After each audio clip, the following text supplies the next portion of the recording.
सुबह का समय था। एक औरत भागते हुए गांव में आती है और जोर जोर से चिल्लाने लगती है।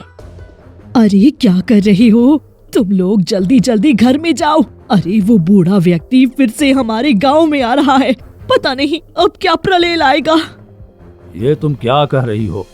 वो हमारे गांव में फिर से नहीं आ सकता। हे भगवान, पता नहीं अब किसकी सामत आई है। नहीं नहीं, मैं उसे गांव की सीमा पर देख चुकी हूँ। वो किसी भी वक्त हमारे गांव में आ सकता है। खासकर लड़कियों को जल्दी जल्दी सब घर के अंदर चले जाओ अब और अपने अपने घर के दरवाजे बंद कर लो। इतना कहते ही पूरे गांव में खलबली मच जाती है। सभी गांव वाले डर के मारे जल्दी जल्दी अपने अपने घरों में घुस जाते हैं। खिड़की दरवाजे सब बंद कर लिए जाते हैं। इसी बीच एक बूढ़ा व्यक्ति पूरी तरह सफेद दाढ़ी और सफेद कपड़ों में गुस्से से आग बबूला होकर गांव में खड़ा हो जाता है। मुझे देखकर सभी गांव वाले डर के मारे छुप गए, लेकिन छुपने से कुछ नहीं होता। मैं जिस मकसद से आया हूँ वो पूरा करके ही रहूँगा। मैं लड़की को ले जाऊँगा जो 18 वर्ष की हो चुकी है। वो खुद अपने घर से बाहर निकल आए, वरना मैं जबरदस्ती उठा कर ले जाऊँगा। ये सुनते ही पूरे गांव वालों के पसीने छूट जाते हैं। वही घर के अंदर ये बात सुनकर राधा बहुत घबरा जाती है। आखिर ये बूढ़ा व्यक्ति है कौन, जिसके आते ही पूरा गांव डर गया? और ये किस 18 वर्ष की लड़की को बाहर बुला रहा है? 18 वर्ष की तो मैं ही होने वाली हूँ। नहीं, ऐसा नहीं हो सकता है। अगर मेरी बात किसी ने नहीं मानी तो मुझे जबरदस्ती करनी पड़ेगी, और अगर मैंने जबरदस्ती की तो पूरे गांव को जलाकर राख कर दूंगा। मैंने 10 शादियां की है और 10 लड़कियों की बलि दी है। अब मैं 11 में शादी करूंगा और उसकी भी बलि दूंगा। जो लड़की 18 वर्ष की हुई है वही मेरे साथ जाएगी। अगर अपनी भलाई चाहते हो तो उस लड़की को मेरे सामने हाजिर करो। पूरे गांव में डर का माहौल छा जाता है। तभी मुखिया डरते डरते बूढ़े व्यक्ति के सामने आता है। आप ऐसा हमारे गांव के साथ क्यों कर रहे हैं? हम पर रहम कीजिए, हमें बकस दीजिए अपनी कहर से। आखिर तुम अपने घर से बाहर निकल ही गया मुखिया। तुम अच्छी तरह से जानता है कि मैं क्या कर सकता हूँ, और मैं 18 वर्ष की लड़की से विवाह करके उसकी बलि देता हूँ। तभी मेरी अधूरी इच्छा पूरी होती है। मुझे एक 18 वर्ष की लड़की चाहिए, और तुम्हारे गांव में 18 वर्ष की एक लड़की होने वाली है। देखो, कई वर्षों से हम तुम्हें हर साल एक लड़की देते आ रहे हैं, लेकिन अब और नहीं। बस करो। एक खूनी खेल हमारे गांव के साथ क्यों खेल रहे हो? क्योंकि मुझे ये करने में बहुत मजा आता है, और वो लड़की मैं लेकर ही जाऊंगा। मुझे पता है इस गांव में एक लड़की है जिसके 14 दिन बाद 18 वर्ष पूरे होने वाले हैं। तैयार रहो। सोमनाथ वहां से चला जाता है। मुखिया सीधे राधा के घर जाता है। मुखिया जी, आप यहाँ? मुझे माफ कर दो राधा बिटिया, मुझे न चाहते हुए भी तुम्हें उस बूढ़े व्यक्ति के पास भेजना होगा। ये आप कैसी बातें कर रही हैं? मुखिया जी, नहीं नहीं, मैं उससे शादी नहीं कर सकती। मेरी छोटी बहन है। अगर मैं चली गई तो उसकी जिम्मेदारी कौन उठाएगा? मुझे माफ कर दो बेटा। अगर तुम नहीं गई तो पूरे गांव की जान खतरे में पड़ जाएगी। ऐसा मत करिए। मेरी बहन का सहारा सिर्फ मैं ही हूँ। किसी किसी भी कीमत पर नहीं जाऊंगी मैं। आखिर वो लड़कियों के साथ करता क्या है? कहते हैं वो शादी के बाद लड़की को मार देता है और वो सुनहरी झील में रहता है। उसका उस जेल से क्या रिश्ता है मुझे नहीं पता, लेकिन अब नहीं चाह कर भी तुम्हें जाना पड़ेगा बेटा, तुम्हें जाना पड़ेगा।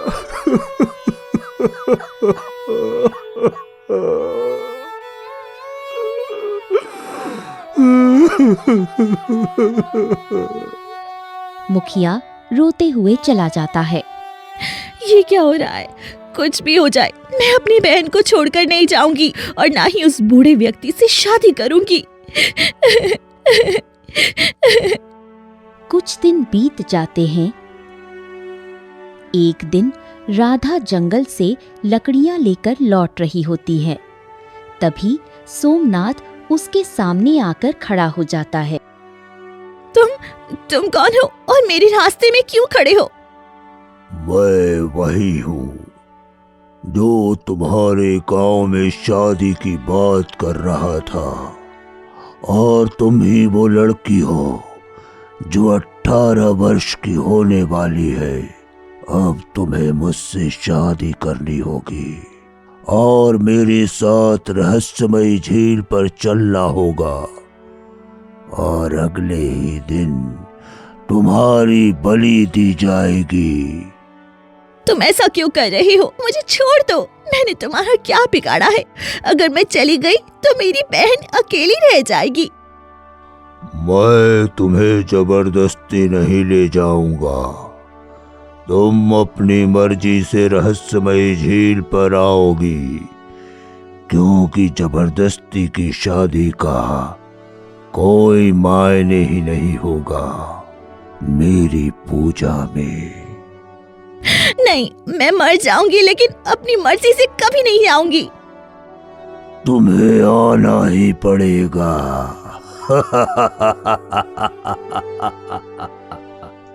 हंसता हुआ सोमनाथ घने जंगल में चला जाता है। राधा कांपती हुई घर लौटती है।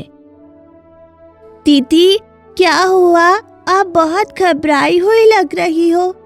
मुझे तुम्हें छोड़कर नहीं जाना बहन। वो बूढ़ा आदमी मुझे अपने साथ ले जाने की बात कर रहा है।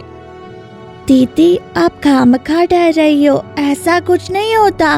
वो बस सबको डराने के लिए कहता है। मेरी सहेली भी कह रही थी कि कोई बूढ़ा व्यक्ति हमारे गांव में आता है। अरे कोई पागल होगा, आप भूल जाओ ये सब। नहीं, मैंने उसकी आंखों में देखा है। उसकी आंखों में खौफ है और वो मंजर जो मैं चाहकर भी नहीं भूल पा रही हूँ। और वो कह रहा था कि मैं खुद ही उसकी झील के पास जाऊंगी, और मैं कभी ऐसा नहीं कर सकती हूँ। ऐसे ही 2-4 दिन और बीत जाते हैं। अगली सुबह जैसे ही राधा की नींद खुलती है, उसकी बहन वहाँ नहीं होती। ये क्या? नेहा कहाँ है? कहाँ गई नेहा? कहीं दिखाई नहीं दे रही है। अभी तो यहीं थी, कहाँ चली गई? राधा परेशान होकर घर से बाहर निकलती है। क्या हुआ बेटा, तुम बहुत परेशान लग रही हो। काकी, मैं अपनी बहन को ढूंढ रही हूँ। वो इतनी सुबह सुबह कहीं नहीं जाती थी। सब जगह देख लिया पर वो कहीं नहीं दिखाई दे रही। अरे तुम्हें नहीं पता, तुम्हारी बहन तो रहस्यमय झील के पास गई है और शायद वही बूढ़ा व्यक्ति उसे ले जा रहा था, और तुम्हारी बहन बहुत खुशी खुशी उसके साथ जा रही थी। नहीं, ऐसा नहीं हो सकता। वो मेरी बहन को नहीं ले जा सकता। मुझे मेरी बहन को बचाना होगा। नहीं बेटी, तुम मत जाओ, तुम्हारी जान को खतरा है। अगर तुम गई तो वापस नहीं आओगी। वो तुम्हें फंसाने के लिए ऐसा कर रहा है। पर मैं अपनी बहन को मरते हुए नहीं देख सकती। मुझे जाना ही होगा। राधा नंगे पांव पागलों की तरह सुनहरी झील की ओर भागने लगती है। तभी अचानक उसका पैर एक पत्थर से टकरा जाता है और वो गिर पड़ती है। उसके पैर से खून निकलने लगता है। नहीं, मुझे रुकना नहीं है। मुझे जाना ही चाहिए। राधा उठती है और खून से लथपथ हालत में जैसे तैसे आगे बढ़ने की कोशिश करती है। तभी राहुल उसके सामने आकर उसका रास्ता रोक लेता है। तुम तुम ये क्या कर रहे हो? हट जाओ, मेरे रास्ते से तुम हट जाओ। तुम मेरा रास्ता नहीं रोक सकते, मुझे कोई नहीं रोक सकता, मुझे जाना ही होगा। तुम ये क्या कर रही हो? तुम झील के अंदर नहीं जा सकती और ना ही उस बूढ़े व्यक्ति से शादी करोगी। वो मेरी बहन को उठा कर ले गया है, मैं उसे मरते हुए नहीं देख सकती, इसीलिए हट जाओ। मैं अपनी बहन को बचाना चाहती हूँ। जानती हूँ तुम मुझसे प्यार करते हो, लेकिन मेरे लिए मेरी बहन की जिम्मेदारी पहले है। मेरी भी बहन को वो पिछले साल ले गया था और शादी के अगले दिन ही उसकी बलि दे दी। मैं अपनी बहन का बदला लेना चाहता हूँ और अब वो तुम्हारी बहन को भी ले गया है। मैं जाकर तुम्हारी बहन को लेकर आऊंगा। नहीं, मैं पहले ही अपनी बहन को खतरे में डाल दी हूँ, अब मैं तुम्हें भी खतरे में नहीं डाल सकती। मैं तुमसे बहुत प्यार करती हूँ और तुम्हें खो नहीं सकती हूँ। मैं अपनी बहन को लेने जाऊंगी, तुम नहीं जाओगे। अरे तुम कैसी बातें कर रही हो? उसने मेरी बहन को मारा है और अब मेरी प्रेमिका से शादी करना चाहता है। मैं ऐसा कभी नहीं होने दूंगा। मेरे जीते जी तुम्हें कुछ नहीं होगा। मैं तुम्हारी बहन को सही सलामत लेकर आऊंगा और उस बूढ़े व्यक्ति को जान से मार दूंगा, क्योंकि उसने बहुत सारी लड़कियों को मारा है और ऐसे शैतान को जिंदा रहने का कोई हक नहीं है। राहुल घने जंगल की ओर बढ़ने लगता है।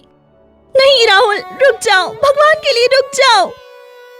तुम्हें मेरी कसम, तुम मेरे पीछे नहीं आओगी और जब तक मैं वापस ना आ जाऊं तुम झील की तरफ नहीं जाओगी।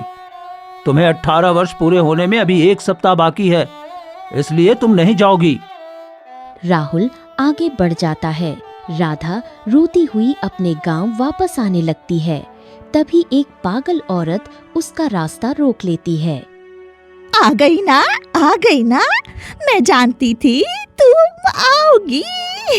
तुम कितना भी बचने की कोशिश करो, तुम्हें झील के पास जाना ही होगा। तुम कौन हो और ऐसी बातें क्यों कर रही हो?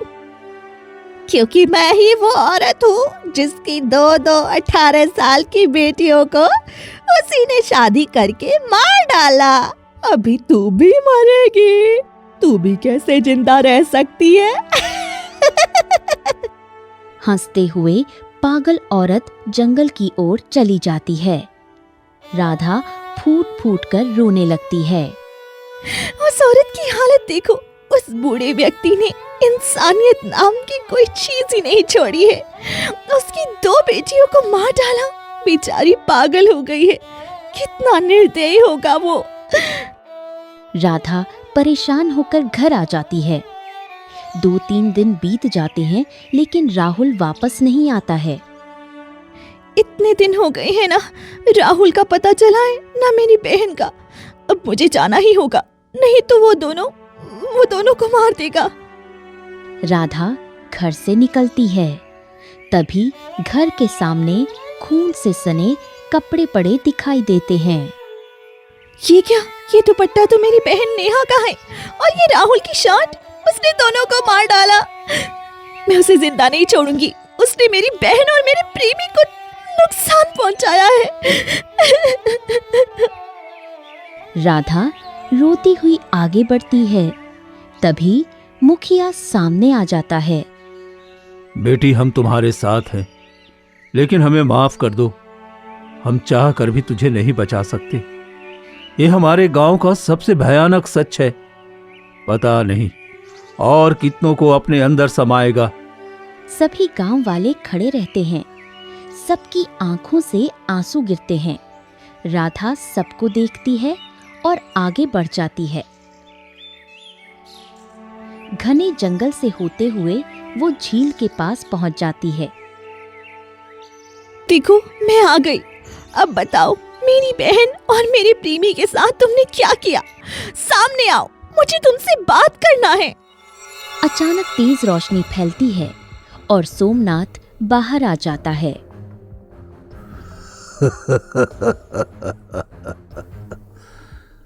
देखा, तुम आ गई ना। मैंने कहा था तुम खुद ही मेरे पास आओगी। और देखो, 18 वर्ष पूरे होने में अभी 2 दिन बचा है और 2 दिन पहले ही तुम आ गई। तुमने मेरे प्रेमी और मेरी बहन के साथ क्या किया है? जल्दी बताओ, वो कहाँ है? मुझे उनसे मिलना है। सब्र रखो, सब्र रखो। पहले तुम मुझसे शादी तो कर लो, फिर देखना तुम्हारी बहन और तुम्हारे प्रेमी को मैं जिंदा छोड़ दूंगा। फिर वो खून का कपड़ा मेरे पास कैसे आया था? क्योंकि मैं तुम्हारी बहन और प्रेमी को जान से नहीं मारा, बस थोड़ा मारा है, इसलिए वो खून के कपड़े तुम्हारे पास दिया ताकि तुम उन्हें जिंदा देखना चाहो और वक्त से पहले आ जाओ। अब तुम मेरे साथ जेल के अंदर चलो। तुम कैसी बातें कर रहे हो? भला मैं इंसान हूँ और झील के अंदर कैसे जा सकती हूँ? क्योंकि ये मेरा माया जाल है और तुम मेरे माया जाल में अच्छे से आ सकती है, तभी हम दोनों शादी करेंगे। सोमनाथ राधा का हाथ पकड़ लेता है। तुम्हारा हाथ इतना ठंडा क्यों है? ऐसा लग रहा है जैसे कि तुम पूरी बर्फ से बने हो। क्योंकि मैं झील के अंदर रहता हूँ और बाहर बस कुछ ही मिनट के लिए आता हूँ, इसलिए मेरे हाथ इतने ठंडे हैं। अब तुम चलो अंदर, अब तुम मेरी पत्नी बनने वाली हो। फिर सोमनाथ राधा का हाथ पकड़कर उसे झील के अंदर ले जाता है। झील के अंदर एक महल सा दिखता है। ये क्या? झील के अंदर से ये महल किसका है? ये मेरा महल है और यहाँ ही तुम सबकी बलि देता हूँ। अब यही महल तुम्हारा कब्र बनेगा। अपनी कब्र देख लो, कैसा लगा तुम्हें? तुम इतना क्रूर किस लिए हो? तुम सबके साथ ऐसा क्यों कर रही हो? आखिर हम सब ने तुम्हारा क्या बिगाड़ा है? हमारे ऊपर रहम करो। लेकिन बिना कुछ कहे सोमनाथ राधा को महल के अंदर ले जाता है।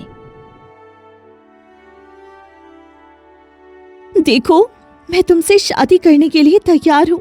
बस पहले बताओ मेरी बहन और मेरा प्रेमी कहाँ है? मुझे उनसे कम से कम एक बार मिलने तो दो। मुझे विश्वास नहीं है कि तुमने उन्हें जिंदा छोड़ा होगा। तुम उन्हें जान से भी मार सकते हो।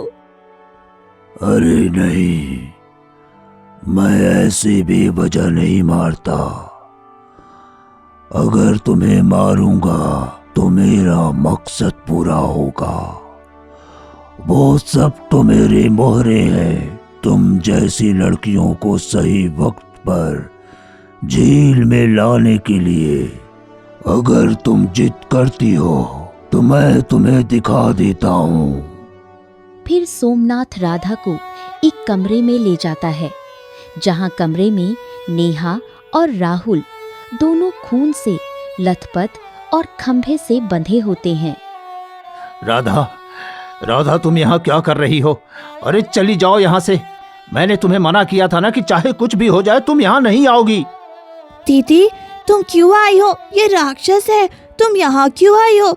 चली जाओ। मुझे तुम्हारी बातों पर यकीन नहीं था, लेकिन अब तुम्हारी बातों पर यकीन होने लगा है। ये बहुत ही क्रूर इंसान है। ये क्या हाल है तुम दोनों का? ये तुमने क्या किया? मेरी बहन और इसे इतना घायल क्यों कर दिया? अभी तो बस घायल है।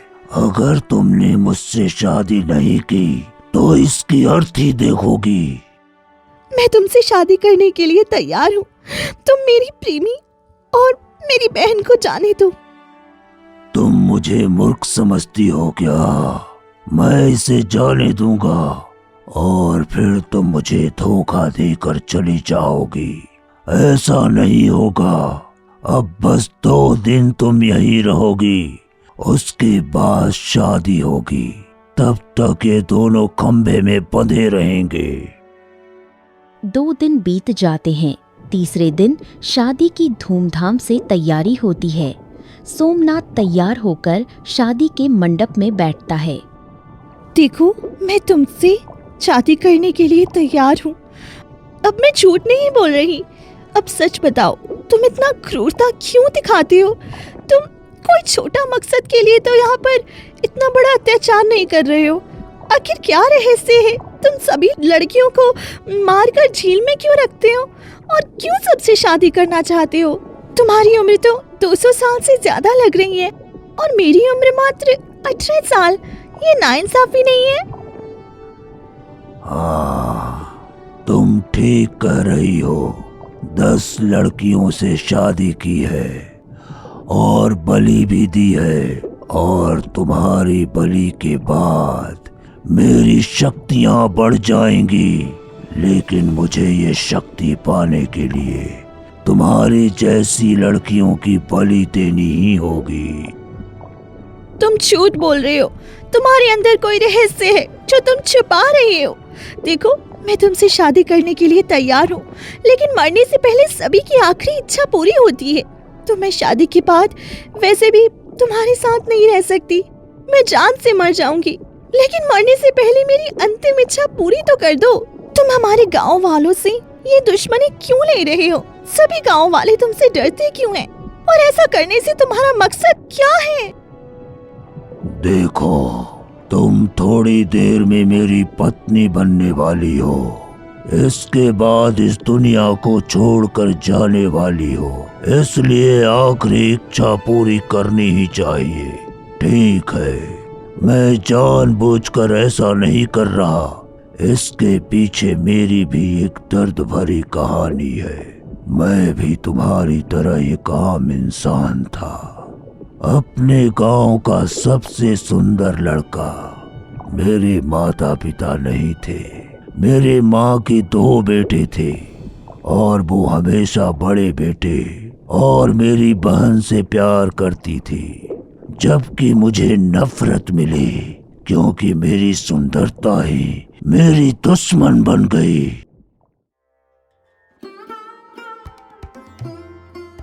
माँ, क्या कर रही हो? मुझे बहुत जोरों की भूख लगी है। तुमने मुझे अभी तक खाना क्यों नहीं दिया?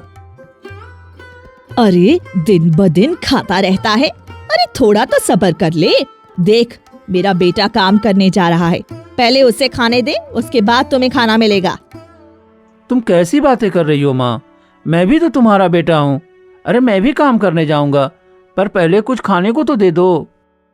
नहीं, तुम्हें अभी कुछ खाने को नहीं मिलेगा। अरे तुम तो दिन भर घूमते रहते हो, तुम तो बोझ बनकर रह गए हो हमारे ऊपर। माँ, मैं काम ढूंढ रहा हूँ पर मुझे काम ही नहीं मिल रहा, तो इसमें मेरी क्या गलती है? क्योंकि मुझे तुमसे सख्त नफरत है। तेरा चेहरा देखती हूँ तो मुझे तेरे पिता की याद आती है। जब तुम पैदा हुए थे, तेरा पिता मुझे छोड़कर चला गया। उसके बाद जमींदार ने हमारी जमीन हड़प ली। हम लोग झोपड़ी में रहने को मजबूर हो गए। तुम तो मनहूस हो हमारे घर के लिए। और तुम पैदा ही क्यों हुए? अगर तुम पैदा नहीं होते ना, तो हम ये गरीबी वाली जिंदगी कभी नहीं जी रहे होते, और तुम्हारे पिताजी भी इस दुनिया को छोड़कर नहीं जाते। चला जा यहाँ से। मधु जोरदार थप्पड़ सोमनाथ के गाल पर मार देती है और सोमनाथ रोते हुए झोपड़ी से बाहर निकल जाता है। सोमनाथ घने जंगल में बैठकर फूट फूट कर रोने लगता है। हे भगवान, इसमें मेरी क्या गलती है? मेरे जन्म लेते मेरे पिता मर गए और जमींदार ने मेरी जमीन पर कब्जा कर लिया। माँ मुझसे इतना नफरत क्यों करती है? और मेरा भाई मेरी सुंदरता देखकर मुझसे नफरत करता है। सभी गांव वाले मुझे अपशगुन मानते हैं, पर मैंने किसी का कभी कुछ बुरा नहीं किया। फिर सब मेरे साथ ऐसा क्यों कर रहे हैं भगवान? क्यों कर रहे हैं? सोमनाथ फूट फूट कर रोता है। कोई बात नहीं, मैं अपनी प्रेमिका नेहा के पास जाता हूँ। शायद वो मेरी बात समझे और मैं उससे शादी करके ये गांव छोड़कर चला जाऊंगा। हाँ, यही ठीक रहेगा। अब इस गांव में और ना ही उस घर में दोबारा जाऊंगा। फिर सोमनाथ नेहा के पास जाता है, जो तालाब के किनारे पानी भर रही होती है। अरे नेहा, तुम तो यहाँ पानी भर रही हो और मैं तुम्हारे पास ही आ रहा था। चलो ना, हम दोनों शादी करके ये गांव छोड़कर बहुत दूर चले जाते हैं। अरे तुम अपना शक्ल देखे हो? तुम जैसे भिखारी से थोड़ी ना शादी करने वाली हो। ये तुम कैसी बातें कर रही हो? अरे तुम तो मुझसे सच्चा प्रेम करती थी ना? नहीं, मैं तुमसे कोई प्रेम नहीं करती। मैं बस समय पास कर रही थी और मैंने समय पास कर लिया। अरे तुम्हारे पास शक्ल के सिवा कुछ नहीं है, ना ही माँ इज्जत करती है, ना ही जमीन है, ना परिवार है। भला मैं तुमसे शादी कैसे कर सकती हूँ? मैं तो पैसे वाले इंसान से शादी करूंगी। चले जाओ यहाँ से, भिखारी कहीं के। ऐसा मत करो नेहा, मैं तुमसे बहुत प्यार करता हूँ और तुमने भी मुझे ठुकरा दिया तो मैं कहीं का नहीं रहूंगा। जाकर चुल्लू भर पानी में डूब मर जाओ, पर मैं तुम्हारे साथ अपनी जिंदगी बर्बाद नहीं करने वाली हूँ। नेहा वहाँ से चली जाती है। वहाँ पर 2 गांव वाले ये बात सुन लेते हैं और जोर जोर से हंसने लगते हैं। अरे देखो देखो, चला था भिखारी होकर नेहा से शादी करने। अरे वो तो मुझसे शादी करेगी, तुम जैसे भिखारी से नहीं। जबान संभाल कर बात करो मदन। अरे चुप हो जा, तेरी इज्जत फूटी कौड़ी का नहीं है और चला है नेहा जैसी लड़की से शादी करने। अरे जाकर किसी अपाहिज या लंगड़ी से शादी कर ले, क्योंकि तुझे कोई सुंदर लड़की मिलने वाली नहीं है। अरे तेरा चेहरा सुंदर है तो उससे क्या हुआ है? मदन हंसते हुए चला जाता है और मदन की ये बातें सुनकर सोमनाथ गुस्से से आग बबूला हो जाता है। बस अब बहुत हो गया, सबने मेरा मजाक उड़ाया है। मैं अब और बर्दाश्त नहीं कर सकता। मुझे अब इन सबको सबक सिखाना होगा। मेरी प्रेमिका ने मुझे ठुकरा दिया, माँ ने ठुकरा दिया, भाई और गांव वाले मेरी इज्जत नहीं करते। मुझे सबसे बदला लेना है। बस अब एक ही रास्ता है। सोमनाथ गुस्से में घने जंगलों में जाता है और तांत्रिक की कुटिया में पहुंच जाता है। आओ बेटा, बताओ कैसे आना हुआ। तांत्रिक महाराज, मुझे बदला लेना है अपनी माँ से, अपने भाई से और अपनी प्रेमिका से और बाकी सभी गांव वालों से, जो मेरी सुंदरता देखकर जलते हैं और मुझे कोसते रहते हैं। मुझे बिल्कुल भी कोई इज्जत नहीं देते और ना ही मेरी कोई फिक्र करता है।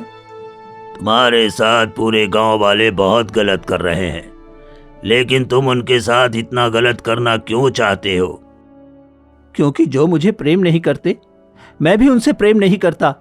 उन सबको एहसास दिलाना चाहता हूँ कि अगर पूरे गांव वाले मिलकर एक को नीचा दिखाएं तो उसे कैसा लगेगा। हाँ, तुम्हारी बात मैं समझ सकता हूँ। मेरे समय में भी सभी गांव वालों ने मेरे तंत्र विद्या को लेकर क्या क्या बोलते रहते थे, और आज मुझे अपने आप पर गर्व हो रहा है और उन सबको मैंने सबक सिखा दिया। इसलिए मैं तुम्हारा साथ दूंगा, लेकिन इसके लिए तुम्हें थोड़ी मेहनत करनी पड़ेगी। मैं सबको सबक सिखाने के लिए और अपनी अहमियत दिखाने के लिए मैं कुछ भी करने को तैयार हूँ। देखो, यहाँ से जाओगे तो एक झील मिलेगा।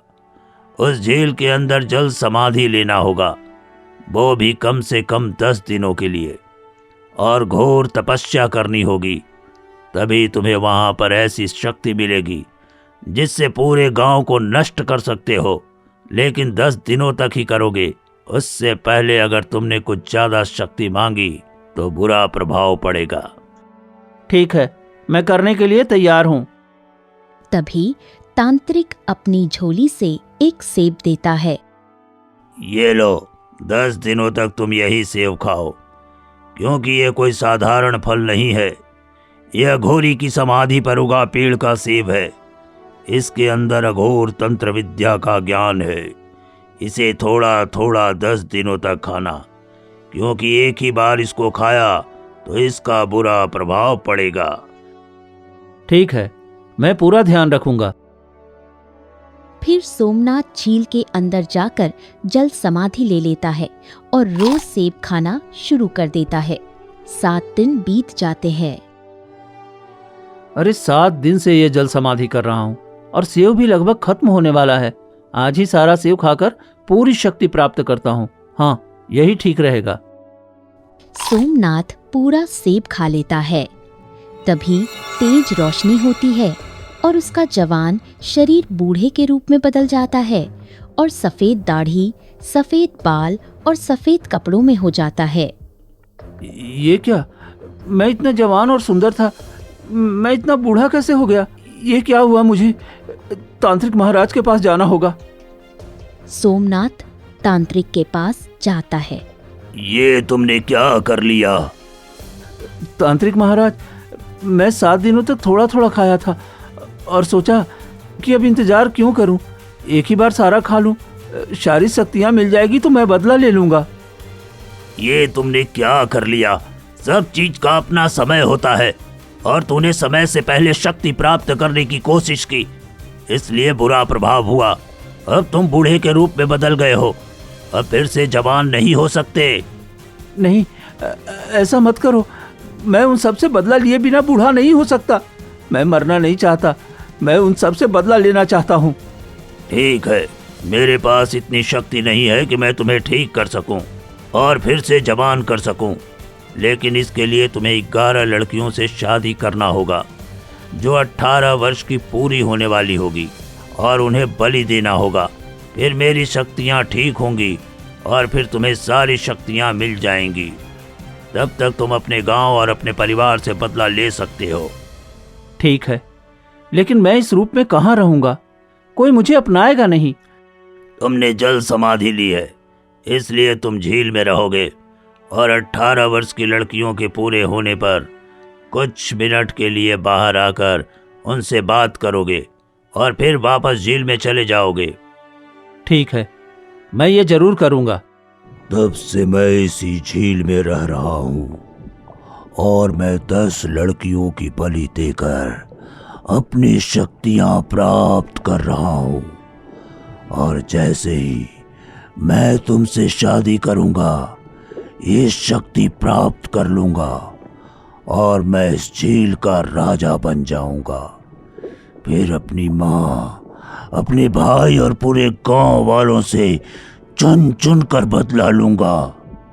देखो, तुम्हारी माँ ने, तुम्हारे गांव वालों ने, सभी ने तुम्हारे साथ गलत किया। तुम्हारी प्रेमिका ने भी तुम्हारे साथ बहुत गलत किया गया है, लेकिन तुम भी उसके साथ गलत करोगी तो ये ठीक नहीं है।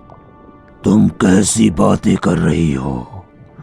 उन लोगों ने मेरे साथ जो किया है उसकी सजा तो उसे भुगतनी ही पड़ेगी। हाँ, उसकी सजा दो, लेकिन वो जो तुम्हारे साथ किया गया है और तुम भी उनके साथ वही करोगे, इसमें क्या फर्क है? तुम बहुत ही सुंदर थी और पूरे गांव में सबसे ज्यादा सुंदर थी, तो तुम अपनी सुंदरता के साथ बिता सकते थे ना जिंदगी को। लेकिन अब देखो, वही बदसूरती में बदल गए हो, इतना बूढ़े हो गए हो, कैदी वाली जिंदगी जी रहे हो। बाहर की दुनिया बहुत खूबसूरत थी, तुम अपनी सुंदरता से और बाकी सभी की परवाह किए बिना अपने जीवन को अच्छे से बिता सकते थे, लेकिन तुमने अपने ही आप से अपनी जिंदगी को कैद बना दिया है। ये सब सुनते ही सोमनाथ की आंखों से आंसू निकल जाता है। तुम ठीक कह रही हो, शायद मैंने कुछ ज्यादा ही गलत कदम उठा लिया। अगर मैंने समय पर ये कदम नहीं उठाया होता तो पिछले 10 वर्षों से मैं इस झील में नहीं रह रहा होता और मुझे ये रूप भी नहीं अपनाना पड़ता। पर क्या करूं, अब कुछ नहीं कर सकता। पछताने से दिन वापस नहीं आ सकते और ना ही मेरी सुंदरता वाला शरीर वापस आ सकता है। इसलिए मैं तुम्हारी बलि दूंगा। क्या करूं, मैं भी मजबूर हूं। मैं भी यहाँ कैदी बन के रह गया हूँ। मेरे पास अब कोई रास्ता नहीं है। ठीक है, अगर तुम्हें मुझे मारना है तो मार दो, लेकिन तुम ये ठीक नहीं कर रहे हो। तुम एक बहुत अच्छी इंसान थी और सबने तुम्हारी कदर नहीं की। मुझे भी बहुत अफसोस है इस बात का, लेकिन तुमने बहुत लोगों का दिल दुखाया है, बहुत परिवार उजाड़े हैं। एक औरत मुझे मिली थी, पता है, तुमने उसकी 2 बेटियों को जान से मार दिया और वह पागल हो गई है, पूरी जंगल में दर दर भटक रही है। ये बात सुनते ही सोमनाथ की आंखों से लगातार आंसू गिरते हैं, जिससे तेज रोशनी फैलती है और सोमनाथ एक सुंदर और जवान लड़के में बदल जाता है। ये क्या, मैं इतना सुंदर और जवान कैसे हो गया? मुझे यकीन नहीं हो रहा है। देखो, तुम्हारा जादू टूट गया। तुम्हारा सबसे दर्द भरा आंसू गिरा और तुमने सभी दुख को दिल से समझा, इसीलिए ये जादू टूट गया। अब तुम इस जादू से आजाद हो और शायद अब इस झील से भी बाहर आ सकती हो। मुझे यकीन नहीं हो रहा कि मैं सच में आजाद हो गया। मैं यहाँ से बाहर जा सकता हूँ, यानी कि मैं बाहर की दुनिया देख सकता हूँ।